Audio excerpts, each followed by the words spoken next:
Dreams are the things that reality is made of. The truth allowed people to dream again. That tell you the power and the strength of what we done. Watts, we was like the mothership of all gangs. This neighborhood where I belong to is called Grape Street. A few miles up the street, you have the Imperial Courts, which is considered another Crip neighborhood.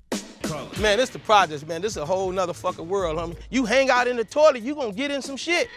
If we go back west, those sides of the tracks is what you consider the blood side.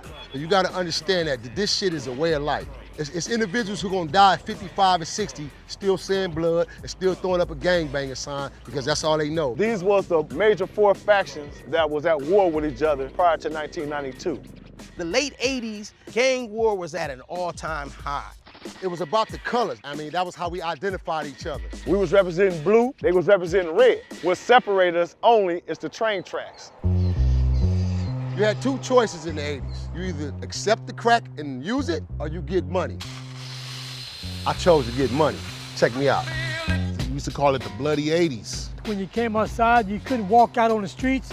LA was experiencing about 1,100 murders a year, and Watts was the epicenter of that war. A lot of us just said, you know what, enough is enough, man. How are we gonna say the future of our children? Everybody knew what we were doing was wrong.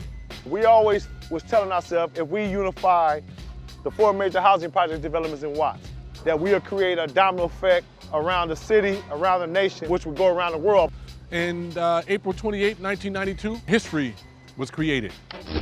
It is a first of its kind peace treaty between Crips and Bloods to lay down their arms. After 2 decades of war and nearly 10,000 gang homicides, it would certainly be an historic settlement known in the hood as tying rags.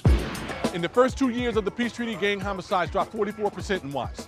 Gang violence in Los Angeles came to almost a standstill. We were in peace, man. We were happy. I mean, you could walk across the tracks freely. 25 years later, we have a decrease in violent crime throughout the country. But that part of the history, they constantly try to tuck and hide away because nobody doesn't want to give black folks credit for the decrease in violence that has happened nationally in this country.